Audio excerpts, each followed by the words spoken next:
কলার মোচা বহুল পরিচিত একটি কাঁচা সবজি। মূলত কলা গাছের ফুলকেই কলার মোচা বলা হয়। স্বাদের পাশাপাশি এই কলার মোচায় রয়েছে একাধিক স্বাস্থ্য উপকারিতা। প্রচুর পরিমাণে আয়রন আর ভিটামিন এ সমৃদ্ধ একটি ঔষধি সবজি। শরীরের রোগ প্রতিরোধ ক্ষমতা বৃদ্ধি করতে এবং অসুখ বিসুখ থেকে রক্ষা করতে কলার মোচা খাওয়া খুবই জরুরি। আজকে আমি এই কলার মোচার বা কলার ফুল দিয়ে খুবই মজাদার একটি রেসিপি আপনাদের সঙ্গে শেয়ার করছি। এটা খেতে খুবই মজাদার হয়ে থাকে আর তৈরি করা তো একদম সহজ। আশা করছি রেসিপিটা আপনাদের ভালো লাগবে। আমি এখানে একটা কলার মোচা থেকে কলার ফুলগুলিকে আলাদা করে নিচ্ছি।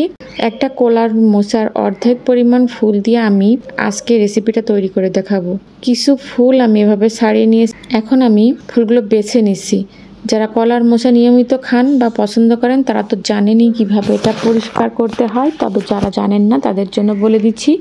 এই যে দেখেন, ফুলের ভিতরে যে একটা শক্ত লম্বা শীষ আছে আর উপরে যে একটা সাদা শক্ত আবরণ আছে, এই দুটোকেই বাদ দিয়ে কলার ফুলগুলো পরিষ্কার করতে হয়।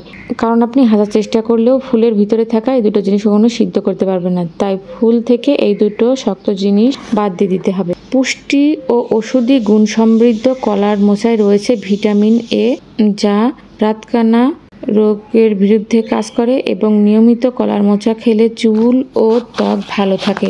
যারা ডায়াবেটিসে ভুগছেন তাদের জন্য কলার মোচা উপকারী সবজি হতে পারে, তবে অতিমাত্রায় খাওয়া কিন্তু ঠিক না। অতিরিক্ত খেলে কোষ্ঠকাঠিন্য হতে পারে, তাই কলার মোচা খেতে হবে পরিমাণ মতো। আর মোচাটা অবশ্যই টাটকা খাওয়াই উপকারী।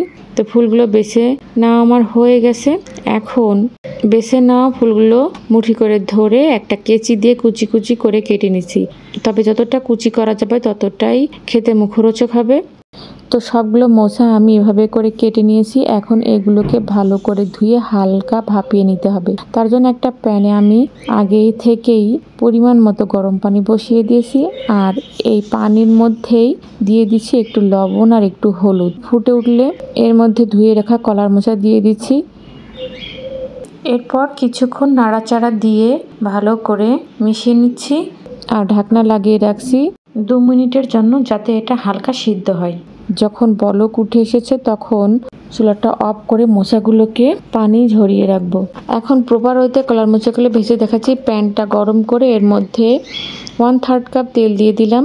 তারপর গরম তেলে দিয়ে দিচ্ছি 1/2 কাপের মতো পেঁয়াজ কুচি। এই রেসিপিটাতে পেঁয়াজের পরিমাণ একটু বেশি লাগবে। হালকা ভেজে নিয়ে 1 টেবিল চামচ রসুন কুচি দিয়ে দিচ্ছি।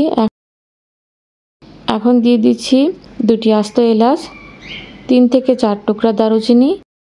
এখন সব কিছু হালকা ভাজা ভাজা করে নিতে হবে।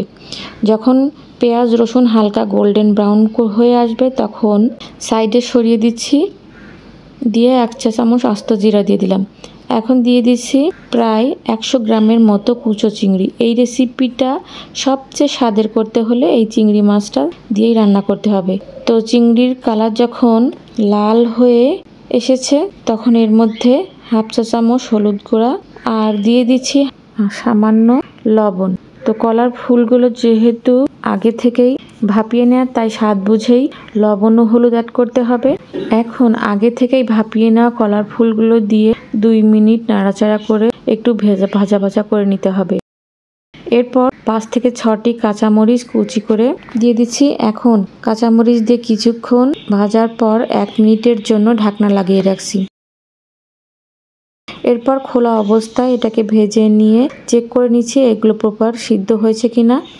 যদি দেখেন উপরের বোটা গলে যাচ্ছে তাহলে বুঝতে হবে ভাজিটা হয়ে গেছে। আর যদি না হয় তাহলে আরও কিছুক্ষণ নাড়াচাড়া করলেই দেখবেন এটা হয়ে গেছে। আর তারপর খোলা অবস্থায় আরও কিছুক্ষণ আমি এটাকে ভেজেছি। ভাজতে ভাজতে যখন দেখবেন এর গা থেকে তেল ছেড়ে দিচ্ছে, ঠিক এ পর্যায়ে এসে চুলাটা অফ করে দিয়েছি। তো ভাজিটা হয়ে গেছে, দেখতেই পাচ্ছেন।